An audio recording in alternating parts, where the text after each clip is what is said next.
Hey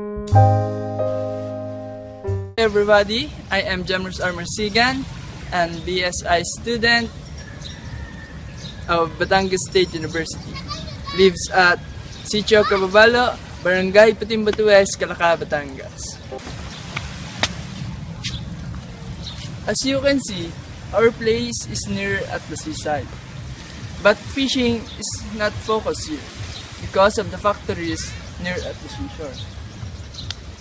Instead of fishing, people here engage with land works because we are also near at land fields, especially the older ones.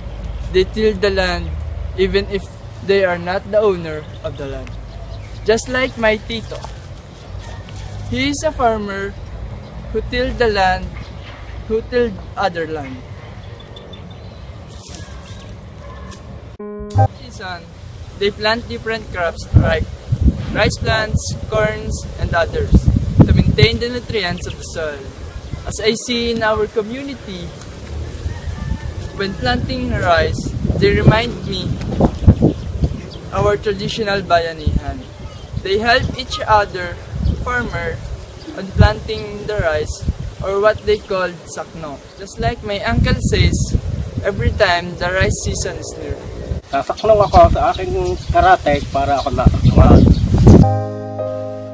My uncle plants rice for the annual rice supply of his family. As I observed in planting rice plants, it needs more manpower to work for it because it has many steps in planting rice. First is the preparation of the land where in the field is tilled, then planting in which the rice is typically planted in early rainy season. Next is transplanting, in where the seeds that have germinated are transplanted by hand to the wet rice paddies. Next is growing, where the rice cycle is about 3 months long. And last is harvesting, where the rice is ready to be harvested. The paddies must be completely drained and the field allowed to dry. Harvesting has several steps. The first is cutting the plant. Second is moving the crop to another location. The third is threshing or separating the grain form from the rest of the plant. And lastly is the cleaning and storage. But my proposal is focusing in cutting the plant and moving the crop to another location. To help farmers to make their work easier in harvesting rice plants, I propose an automatic rice plant harvester.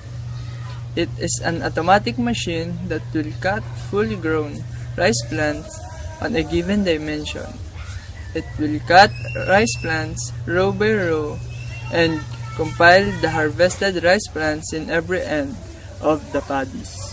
The harvester is consist of 5 cylinders. Cylinder A in red color, cylinder B in orange color, cylinder C in blue color, cylinder D in yellow color, and cylinder E in violet color. The cylinder D has a clamp.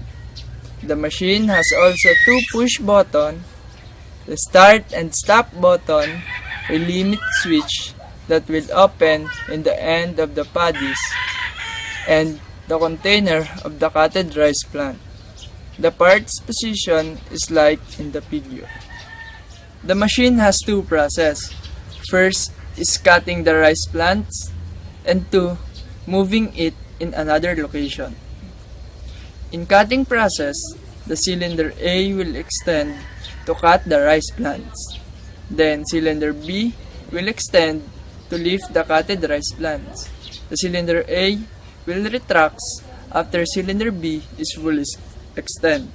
The cylinder B will hold its lip and cylinder C will extend to push the plants go into the container.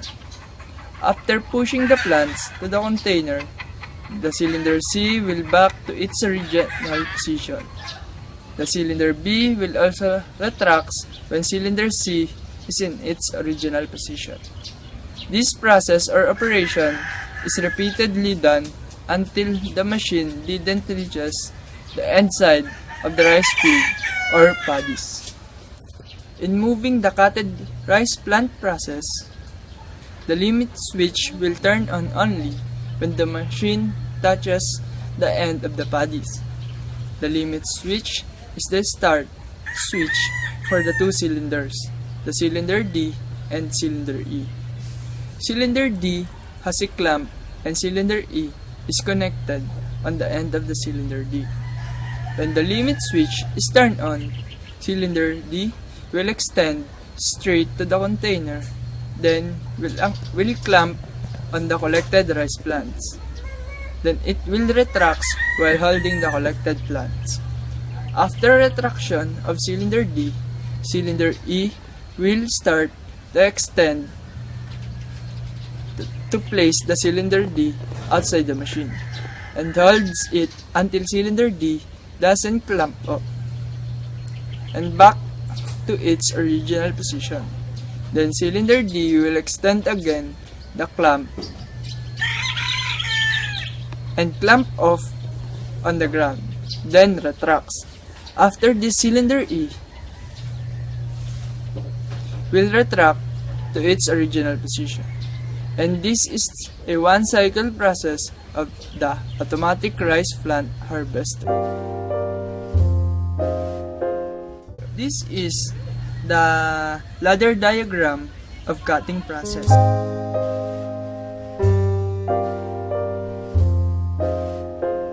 This is the ladder diagram in the process of moving the cutted rice.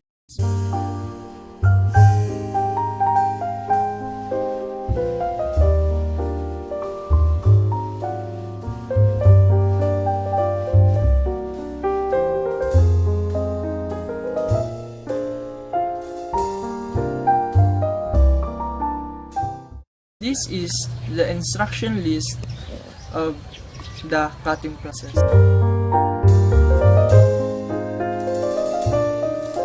This is the instruction list of the process in moving the cutted rice.